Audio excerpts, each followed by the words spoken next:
아들 며느리 나가. 요양원 이야기 꺼낸 순간 집에서 쫓아낸 72 어머니의 통쾌한 한마디 세상에 믿기 어려운 실화입니다. 72 할머니가 자기 아들과 며느리를 집에서 완전히 쫓아냈습니다. 그것도 단 하루 만에요. 요양원 좀 알아보세요. 이 한마디 때문에 말입니다. 정말 믿어지세요? 하지만 더 충격적인 건 이게 시작일 뿐이라는 겁니다. 오후 6시 47분. 성남시 분당구 한 아파트 현관문 앞. 두 사람이 벌벌 떨며 도어락 버튼을 누르고 있습니다. 삐빅 비밀번호가 틀렸습니다. 삐빅 비밀번호가 틀렸습니다. 이상하네. 분명히 0317이었는데. 47 태호가 당황하며 다시 눌러봅니다. 하지만 차가운 기계음만 되돌아올 뿐입니다. 당신 엄마가 뭔가 했나 봐요. 며느리 윤정 42살 날카롭게 소리쳤습니다. 인터폰이라도 눌러보세요. 띵동옹 띵동옹 하지만 응답은 없었습니다. 그때 현관문에 노란 포스트잇 하나가 바람에 펄럭이고 있었습니다. 이제 여기는 당신들 집이 아니에요. 마이너스 집주인 이선옥 뭐라고? 윤정의 입이 떡 벌어졌습니다. 미쳤나? 여기가 우리 집인데 어디 가라고? 바로 그때 인터폰에서 차가운 목소리가 들려왔습니다. 요양원은 어때요? 좋다고 하셨잖아요. 72 이선옥의 목소리였습니다. 평생 들어본 적 없는 얼음같이 차가운 음성이었죠. 엄마, 진정해요. 무슨 일이에요? 엄마, 제발 문 좀 열어주세요. 태호가 절규하며 대문을 두드렸지만 쾅앙 메아리만 돌아올 뿐이었습니다. 이웃들이 하나둘 나와서 구경하기 시작했습니다. 수군거리는 소리들이 들려왔어요. 어머, 저 집 아들 며느리 쫓겨났나 봐. 아니, 72 할머니가 어떻게, 뭔 일이 있었던 거야? 윤정은 창피함에 얼굴이 새빨갛게 달아올랐습니다. 태호는 무릎이 후들거렸죠. 하지만 이선옥 씨는 아직 시작도 안 했다는 표정이었습니다. 잠깐, 어떻게 이런 일이 가능한 걸까요? 72 할머니가 어떻게 아들과 며느리를 하루 만에 집에서 쫓아낼 수 있었을까요? 사실 이선옥 씨에게는 숨겨진 비밀이 있었습니다. 나이가 들수록 불안한 마음에 혹시 모를 일을 대비해서 미리미리 준비해둔 비상계획이 있었거든요. 남편 없이 홀로 아들 하나 키우며 살아온 세월. 손끝이 찢어져도 바느질하며 번 돈으로 그 아이 하나만 바라보고 살아온 50년 세월. 하지만 그 아들이 어머니에게 한 말은 요양원 좀 알아보시는 게 어때요? 그 순간 모든 것이 무너졌습니다. 요양원이라고? 이선옥 씨의 손이 덜덜 떨렸습니다. 평생을 쌓아온 모성애가 한순간에 배신감으로 바뀌는 순간이었죠. 아, 내가 이제 짐이 되었구나. 50년을 바친 이 아들에게. 하지만 이선옥 씨는 울지 않았습니다. 대신 차가운 미소를 지었어요. 좋아. 그럼 이제 진짜 정리를 해보자. 다음 날 아침, 이선옥 씨는 단정한 옷차림으로 집을 나섰습니다. 손에는 20년 전부터 준비해둔 비밀 서류를 들고 있었죠. 첫 번째 목적지 부동산 관리사무소, 두 번째 목적지 법무법인, 세 번째 목적지 은행, 그리고 그날 저녁 태호와 윤정은 자신들의 집이라고 믿었던 곳에서 완전히 쫓겨나게 됩니다. 하지만 이것은 시작일 뿐입니다. 여러분, 정말 이게 끝일까요? 아닙니다. 이선옥 씨의 진짜 복수는 이제부터 시작됩니다. 마지막에는 상상도 못한 결말이 기다리고 있어요. 과연 72 어머니의 분노가 어디까지 갈까요? 아들과 며느리에게는 어떤 운명이 기다리고 있을까요? 다음 이야기를 들으시면 정말 소름이 돋으실 겁니다. 믿어지세요? 정말 믿어져요? 72 어머니가 하루 만에 아들을 집에서 쫓아냈다고요? 그럴 리가 없어 하실 거예요. 하지만 이선옥 씨의 50년 인생을 들어보시면 그럴 만도 하다 고개를 끄덕이게 될 겁니다. 그런데 말입니다. 진짜 충격은 이제부터예요. 오후 8시 이선옥 씨가 거실 소파에 털썩 주저앉았습니다. 주름투성이 두 손을 꼭 감싸쥐고 있어요. 요양원 좀 알아보시는 게 어때요? 며느리 윤정이 던진 그 한마디가 귓속에서 맴돌고 또 맴돕니다. 단순한 제안이 아니었어요. 50년 인생을 송두리째 부정하는 칼날이었거든요. 그 순간 이선옥 씨의 의식은 50년 전 그 지옥 같던 시절로 되돌아갔습니다. 1973년 겨울, 지옥이 시작됐다. 서울 종로구 낡은 골목. 비포장도로에 연탄재가 뒹굴고 음식물 쓰레기 냄새가 코를 찔렀어요. 29세 이선옥.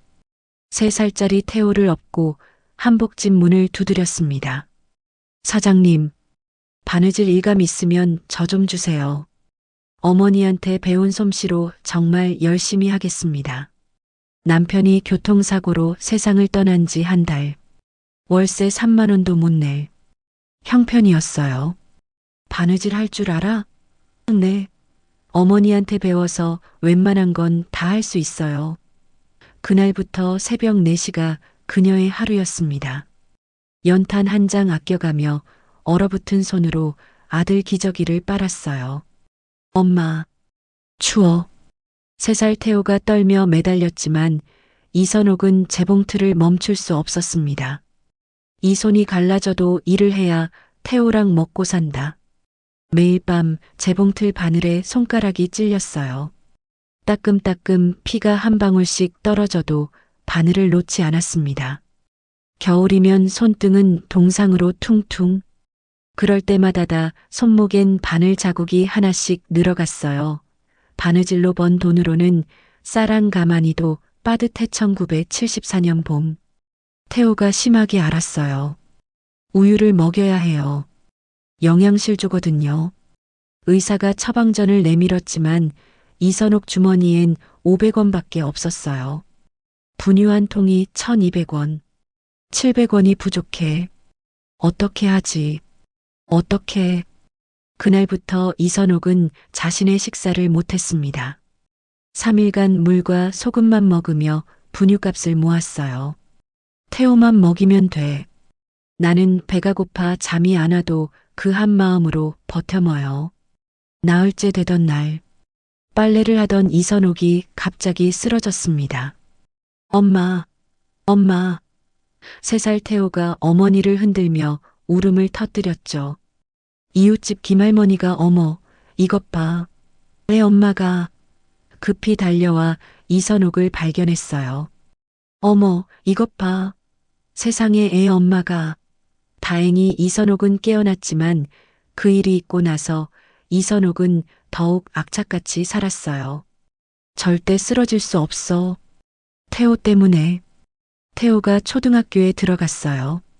다른 아이들은 멋진 패딩을 입는데 태호만 얇은 점퍼였어요. 엄마, 패딩 입고 싶어. 이선옥의 가슴이 찢어졌습니다. 그날 밤 결심했어요. 내가 추우면 어때? 태호만 따뜻하면 돼. 20년간 겨울 내내 이선옥은 내복 하나로 버텼습니다. 떨어져도 기워서 해져도 기워서 입었습니다. 아들 패딩값 마련하려고요. 손님들이 물었어요. 사장님, 왜 그렇게 얇게 입으세요? 저는 추위 별로 안 타서요. 괜찮아요. 거짓말이었어요. 새벽마다 덜덜 떨면서도 웃으며 거짓말했습니다. 1985년 이선옥의 이가 심하게 아팠어요. 충치가 신경까지 갔네요. 빨리 치료하세요. 치료비 15만 원. 태호 학원비와 똑같은 금액이었어요. 다음에 올게요.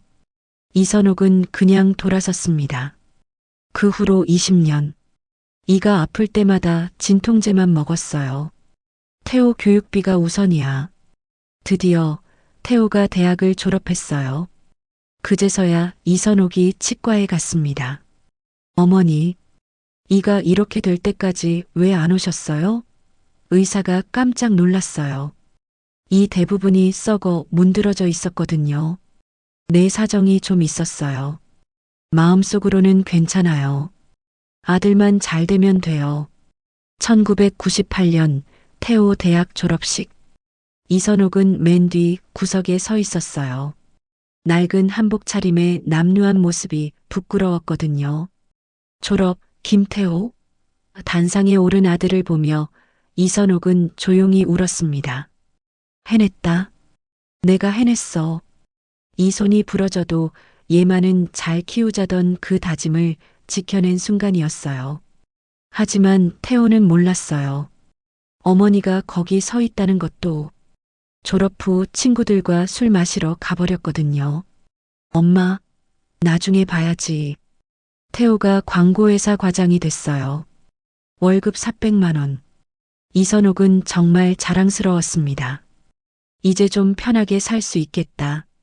하지만 태호는 어머니께 용돈을 한 푼도 주지 않았어요. 엄마, 우리도 애들 키우고 여유가 없어요. 이해해 주세요. 이선옥은 또 참았습니다. 그래, 얘도 힘들겠지. 아이도 키워야 하고. 하지만 태호 부부는 해외여행을 다녔고 명품 가방을 샀어요. 아이 사교육비만 월 200만 원. 그러면서도 더 앓는 소리를 했어요. 요즘 애들 키우는 게 얼마나 비싼데요? 이선옥은 속으로 생각했어요. 50년. 반세기를 바친 인생이었어요. 재봉틀 바늘에 찔린 상처들, 20년간 참아낸 치통, 3일간 굶으며 마련한 분유값, 구석에서 울며 본 아들 졸업식, 그 모든 희생의 끝에 며느리가 던진 한마디, 요양원 좀 알아보시는 게 어때요? 그 순간 이선옥의 온몸이 얼어붙었어요. 아, 목구멍에서 신음이 새어나왔어요. 가슴이 터질 것 같았어요. 50년간 쌓아온 모든 것이 한순간에 무너져 내렸어요. 내가 50년간 뭘 한 거지? 이 손이 찢어져 가며 키운 자식이 이런 배은망덕한 놈이었다고? 눈물이 왈칵 쏟아졌어요. 하지만 그 눈물은 슬픔이 아니었어요. 분노였어요. 배신감이었어요. 50년 내 인생을 다 바쳤는데 이제 와서 나보고 썩 꺼지라고? 주먹을 불끈 쥐었어요. 온몸이 덜덜 떨렸어요. 이놈들아, 정말 너무하는 거 아니냐? 그 순간 뭔가가 딸깍하고 끊어졌습니다. 50년간 쌓아온 모든 인내가 한순간에 무너져 내렸어요. 됐어. 이제 나도 나를 위해 살아야 할 때야. 이선옥의 눈가를 타고 눈물이 뚝뚝 떨어졌습니다. 분노와 결심이었죠. 오래전부터 준비해둔 노란 봉투. 그 안에는 20년 전 서류들이 들어 있었어요. 이건 복수가 아니야. 나를 지키는 거야. 태호와 윤정은 몰랐어요. 다음 날 자신들이 자기 집이라 믿었던 문 앞에서 완전히 쫓겨나게 될 줄은, 50년 희생의 대가가 하루 만에 정산될 줄은. 여러분, 이게 과연 옳은 일일까요? 50년을 바친 어머니가 요양원 얘기 들은 그 순간 모든 걸 정리하기로 한 게 말이에요.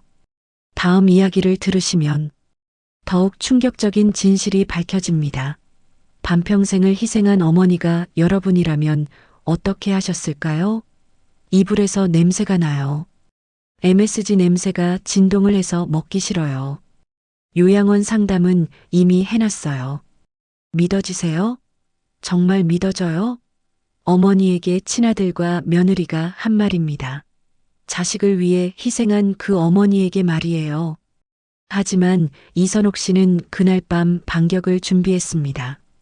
그런데 말입니다. 이 모든 건 단 하루 만에 완전히 뒤집혔어요. 2024년 6월, 며느리 윤정의 태도가 조금씩 달라지기 시작했어요. 어머님, 추석 음식은 저희가 할게요. 요즘은 시어머니가 안 하거든요. 50년간 명절 음식을 해오던 이선옥. 갑자기 음식 리스트에서 제외됐습니다. 그래. 요즘 세대는 다르지. 이선옥은 스스로를 달랬어요. 하지만 윤정의 요즘은 안 그래요 말투는 하루가 다르게 차가워졌습니다. 8살 손자 민준이도 달라졌어요. 할머니, 요즘은 그런 거 안 해요. 아이 입에서 나오는 어른 말투. 이선옥의 존재감이 서서히 지워지기 시작했습니다. 2024년 9월. 상황은 더욱 악화됐어요. 이불은 따로 쓰세요, 어머님. 냄새가 배요. 윤정이 소파에 기대 휴대폰만 만지작거리며 고개도 들지 않고 던진 말이었어요. 이선옥의 손에 들린 빨래 바구니가 미세하게 흔들렸습니다. 그래, 알겠어. 조용히 세탁실 문을 닫으며 그녀 마음속에도 문 하나가 닫혔어요. 저녁 식탁에서는 더 충격적인 일이. 어머님, 요즘도 이런 거 드세요? 국그릇 뚜껑을 열자마자 얼굴을 찌푸린 윤정. MSG 냄새가 너무 심해서요. 찌익찍 손소독제를 2번 연달아 짜서 손을 박박 문질렀어요. 죄송한데요. 애들도 있어서요. 감기 옮을까 봐요. 그 순간 김이 피어오르던 소고기국이 그대로 식어갔습니다. 이선옥의 밥상 위에는 음식이 아닌 모욕이 올려져 있었어요. 더 충격적인 건 따로 있었어요.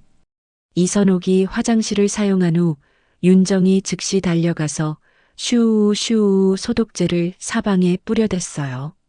변기 시트, 세면대, 문손잡이까지 마치 전염병 환자가 다녀간 것처럼. 할머니가 만진 건 만지면 안 돼. 8살 민준이 그렇게 배웠어요.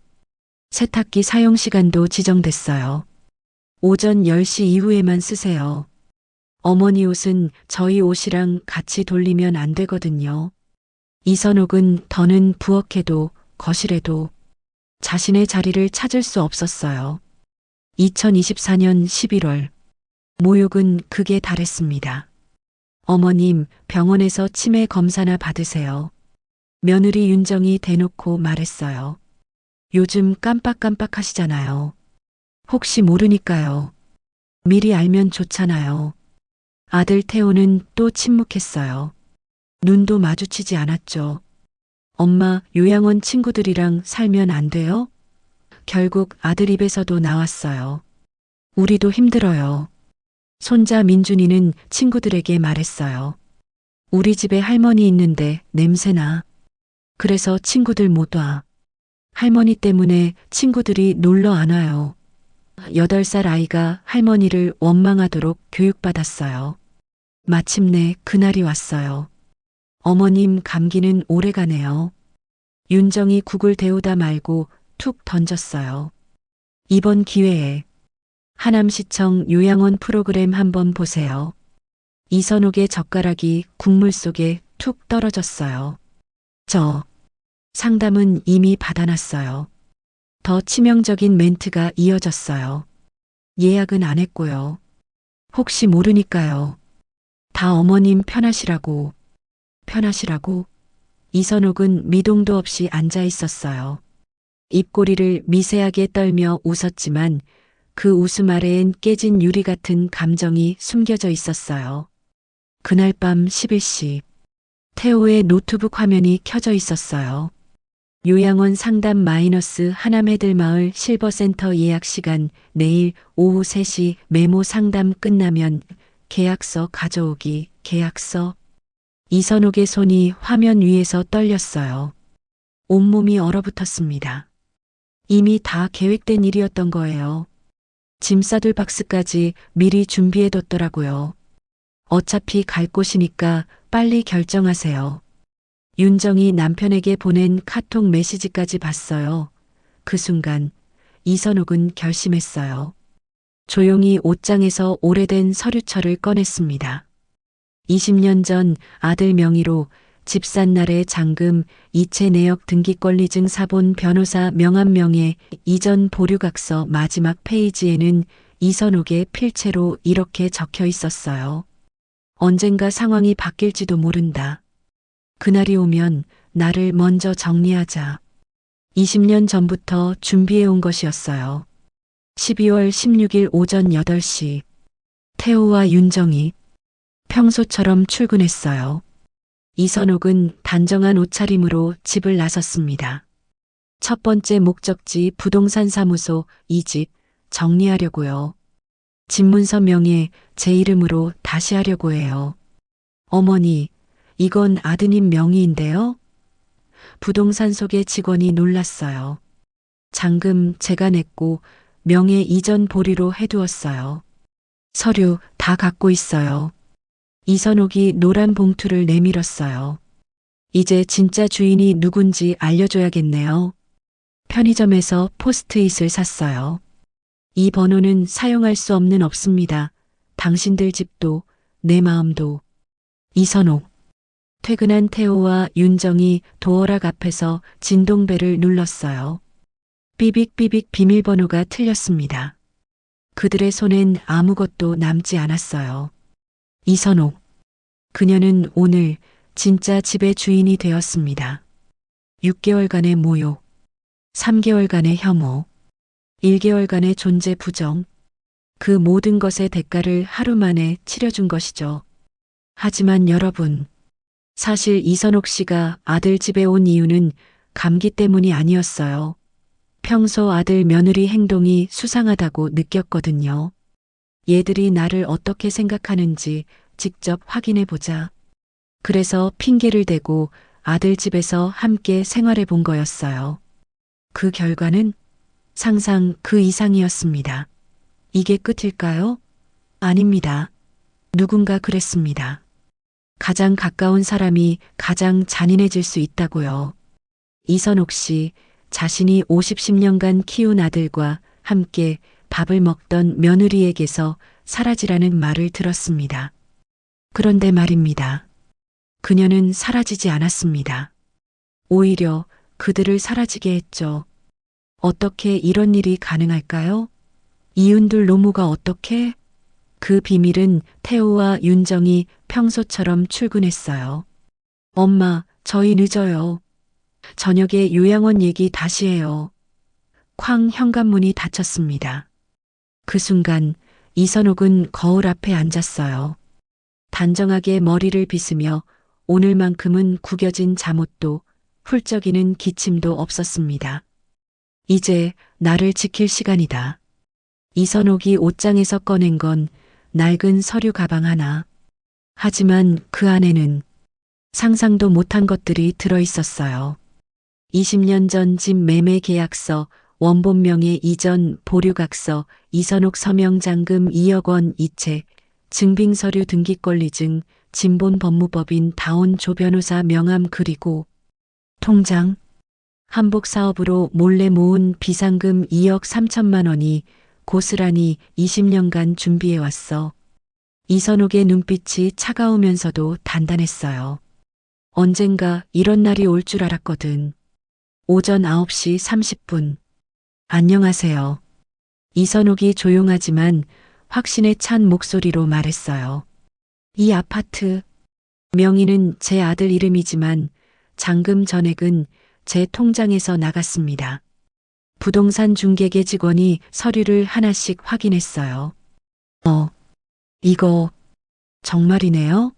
명의 이전 보류 조건으로 되어 있고 잔금도 어머님 계좌에서 세대주 다시 변경해 주세요. 이선옥이 단호하게 말했어요. 그리고 바꿨습니다. 네. 알겠습니다. 딱 30분 만에 끝났어요. 20년간 아들 명의였던 집이 다시 이선옥 명의로 돌아왔습니다. 집 대문번호도 바꿨습니다. 1일05 제 생일입니다. 오전 11시. 선생님 오셨군요. 조 변호사가 반가운 듯 맞이했어요. 준비해 두었습니다. 부동산 명의 이전 동결, 금융 내역 보존, 접근금지 가처분 신청 서명만 하시면 됩니다. 이선옥은 망설임 없이 펜을 들었어요. 사악사악 하나씩 서명할 때마다 태호와 윤정의 운명이 결정되고 있었어요. 그리고 여기 이선옥이 또 다른 봉투를 내밀었어요. 제 비상금 2억입니다. 태안군 노인복지센터와 장애인 재단에 기부해 주세요. 남은 돈으로는 저 조용히 혼자 살려고요. 조 변호사도 깜짝 놀랐어요. 어머님, 정말 괜찮으세요? 네. 이렇게 해야 마음이 편해져요. 같은 시각 태호의 사무실에서는 마케팅 자료 다시 내라고 했지. 이게 뭐야? 상사의 고함에 얼어붙은 태호. 스트레스 때문에 실수 연발이었어요. 태호가 윤정에게 메시지를 보냈어요. 오늘 상담 어땠어? 윤정이 답장했어요. 3시 예약 잡았어. 엄마 아무 말 없던데 눈치챈 것 같아 키읔 빨리 정리됐으면 좋겠다. 태호가 다시 메시지를 보냈어요. 어차피 갈 곳 있으니까 걱정 마. 윤정의 마지막 답장이었어요. 두 사람은 몰랐어요.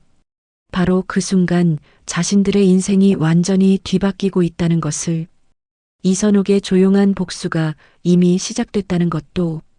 오후 2시 이선옥이 은행을 방문했어요. 제가 연대보증선 대출 있죠? 네, 태호 씨 주택담보대출이요. 연대보증인 자격으로 대출 조기 상환 요구하겠습니다. 그럼 태호 씨가 즉시 전액 상환하셔야 하는데요. 그렇게 해주세요. 그날 오후 태호에게 은행에서 연락이 갔어요. 대출 즉시 상환 요구가 들어왔습니다. 3개월 내로 전액 상환하셔야 합니다. 태호는 깜짝 놀랐어요. 뭐라고요? 갑자기 왜? 그리고 오후 6시 47분. 퇴근한 태호와 윤정이 집에 도착했어요. 이상하네. 분명히 0317이었는데. 태호가 당황하며 도어락 버튼을 눌렀어요. 삐비익 삐비익 비밀번호가 틀렸습니다. 당황한 윤정이가 태호를 밀치고 다시 눌렀어요. 삐비익 삐비익 비밀번호가 틀렸습니다. 당신 엄마가 뭔가 했나 봐요. 윤정이 날카롭게 소리쳤어요. 인터폰이라도 눌러보세요. 띵동옹 띵동동 하지만 응답은 없었어요. 연결할 수 없습니다. 자동응답만 차갑게 되돌아올 뿐. 현관문에 바람에 펄럭이는 작은 노란 종이 하나. 이 집은 제 당신들 집이 아니니요. 이 집도 내 마음도. 주인은 이선옥 뭐라고? 윤정의 입이 떡 벌어졌어요. 미쳤나? 우리는 어디로 가라고? 윤정이 히스테리를 부렸어요. 바로 그때 인터폰에서 차가운 목소리가 들려왔습니다. 요양원은 어때요?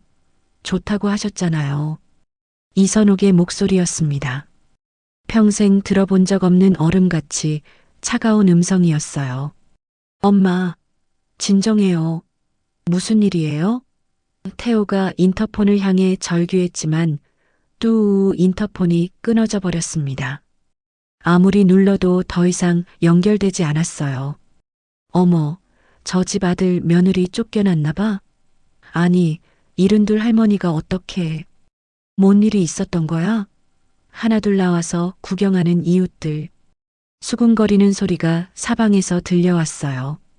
윤정은 창피함에 얼굴이 새빨갛게 달아올랐어요. 태호는 무릎이 후들거렸죠. 엄마, 진정해요. 무슨 일이에요? 태호가 절규하듯 소리쳤지만 아무런 대답이 없었습니다. 바로 그때 현관문 아래로 봉투 하나가 슬그머니 밀려 나왔어요. 윤정이 떨리는 손으로 봉투를 집어들었습니다. 안에서 나온 것은 여러 장의 법적 서류들이었어요. 접근금지 가처분 명령서, 이선옥 명의 부동산 등기부등본 사회복지재단 기부 확인서 뭐야 이게. 윤정이 서류를 하나하나 보더니 얼굴이 새하얗게 변했어요. 진짜야. 진짜 우리를 쫓아낸 거야. 윤정이 그 종이를 움켜쥔 채 바닥에 털썩 주저앉으며 중얼거렸어요. 완벽하게. 그 순간 창문 너머로 이선옥의 모습이 보였어요. 더는 구부정한 할머니가 아니었어요.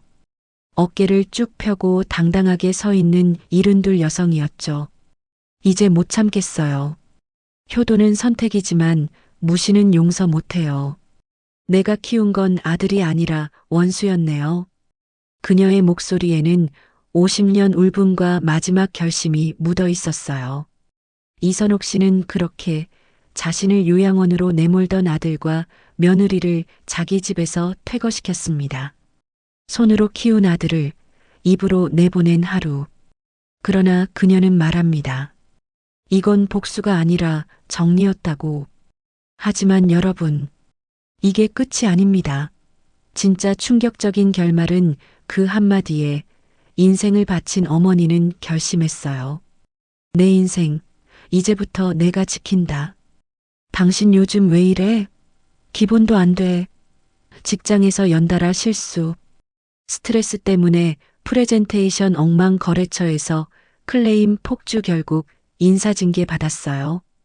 태호 씨, 정신 차리세요. 이러다 해고당해요. 집도 잃고 엄마한테도 버림받고 태호는 완전히 무너졌어요.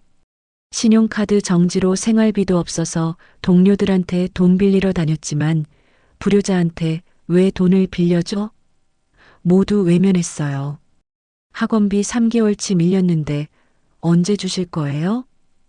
윤정이 운영하던 영어학원도 망했어요. 학부모들이 수강료 환불을 요구했거든요.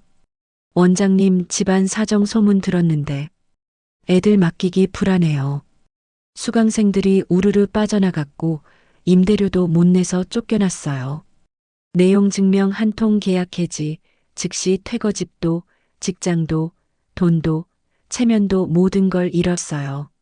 성남 번화가 아파트에서 수원 달동네 월세방으로 전락. 보증금 500만 원, 월세 45만 원 원룸 7평 남짓한 쪽방이었어요. 왜 우리가 이런 데서 살아야 해? 윤정이 울음을 터뜨렸어요. 아이 교육비도 못 내서 학원도 모두 그만둬야 했어요. 엄마, 왜 우리 이사 온 거야? 8살 민준이가 물었지만 대답할 말이 없었어요. 엄마, 왜 우리 이사 온 거야? 할머니는 왜 안? 8살 민준이도 사실을 알게 됐어요. 어머, 저 사람들 불효자식들 아냐? 72살 어머니를 요양원에 보내려다가 세상에 자기가 쫓겨났다며? 어디를 가든 손가락질을 하는 것 같았어요.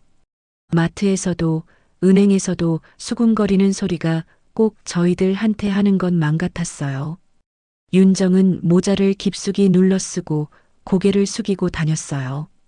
태호는 대낮에도 술만 마셨어요. 내가 뭘 잘못했다고. 엄마가 너무하는 거 아니야? 처음엔 원망했어요. 하지만 시간이 지날수록 태호는 자신이 살아온 시간들, 엄마가 살아온 세월을 돌아보게 됐어요. 혼자 키워주신 50년. 바늘에 찔린 손으로도 바느질 하시던 모습. 3일 굶으면서도 분유값 마련해 주시던 일. 내가 정말 그렇게 힘들게 나리에 살아온 엄마의 삶을 까마득히 잊고 있었구나. 엄마가 외로우셨을까? 얼마나 힘드셨을까? 그제서야 깨달았어요. 자신이 얼마나 배은망덕했는지. 6개월 후 어느 밤 일주일째 계속되는 장마비가 처량하게 내리고 있었어요. 태안 바닷가 이선옥의 집 앞에 초라한 모습의 태호와 윤정이 무릎 꿇고 있었어요. 해진 옷, 야윈 얼굴. 예전 모습은 온데간데 없었어요. 엄마, 제발 용서해 주세요. 저희가 말 잘못했어요. 비에 젖어가며 2시간째 절규하고 있었어요. 요양원 얘기한 것도 냉대한 것도 정말 죄송해요. 지금도 어머님 마음을 다 헤아릴 수는 없지만 조금은 알 것 같아요. 하지만 이선옥은 문도 열어주지 않았어요. 할머니, 오늘도 한복 배우러 왔어요. 작은 조립식 주택, 예쁜 텃밭, 반려견 단지와 함께하는 평화로운 일상. 이선옥은 마을회관 바느질 강사가 됐어요. 할머니들이 편하게 입을 수 있는 직접 만든 편리한 활동 한복을 독거노인들에게 기부했어요. 릴레이 한복 만들기 캠페인을 시작했고 지역 방송에까지 출연했어요. 그 손, 복덩이 손이여 이 할머니 때문에 마을이 밝아졌어. 뉴스 자막 이른둘 이선옥 선생님, 태안군 어르신, 한복 프로젝트 대표 50년간 바느질로 아들 키웠지만 이제는 제 행복을 위해 바느질해요. 이선옥의 당당한 인터뷰가 전국에 방송됐어요. 한복 체험과 바느질 클래스를 결합한 특별한 펜션도 운영하게 됐어요. 월 수익 500만 원. 예약이 밀려서 평균 3개월 대기였어요. 할머니, 정말 멋있어요. 이런 분이 진짜 어른이세요. 젊은 손님들도 찾아와서 인생 조언을 구하곤 했어요. 어느 저녁 마을회관. 동네 어르신들과 모여 앉은 자리에서 이선옥이 말했어요. 사람은요, 늙어서도 사랑받고 싶은 것 같아요. 그렇게 말하는 주름진 얼굴 위에 환한 미소가 번졌어요. 이른둘 인생의 고백이자 새로운 선언이었습니다. 이제야 진짜 내 인생을 살고 있어요. 맞아, 맞아. 모두 박수를 쳤어요. 그로부터 1년 후, 태호는 모든 걸 잃고 나서야 새로운 일자리를 찾게 됐어요. 청소용역 회사에서 빌딩 청소 일을 시작했어요. 아저씨, 여기 좀 다시 닦아주세요. 네, 알겠습니다. 매일 고개 숙여 일하면서 그제서야 깨달았어요. 엄마도 이렇게 힘들게 일하셨구나. 나 하나 키우려고. 예전의 어머니의 모습이 비로소 이해됐어요. 하지만 이미 늦었어요. 이선옥은 더 이상 그의 전화를 받지 않았어요. 부모를 짐처럼 다룬 자식은 결국 가장 소중한 가족을 잃게 됩니다. 그러나 존엄을 지켜낸 사람은 언제 어디서든 다시 시작할 수 있습니다. 이른둘에 찾은 진짜 자유. 늦었지만 아름다운 새 출발이었어요. 지금 당신 곁에 계신 부모님, 당연하게 여기지 마세요. 그분들의 오늘은 당신의 내일이 될 수 있습니다. 이선옥 씨의 이야기 어떻게 보셨나요? 댓글로 여러분의 생각을 들려주세요. 공감하신다면 좋아요도 눌러주세요. 주변 분들과도 꼭 공유해주세요. 다음에도 더 감동적인 이야기로 찾아뵙겠습니다. 구독과 알림 설정도 잊지 마세요. 감사합니다.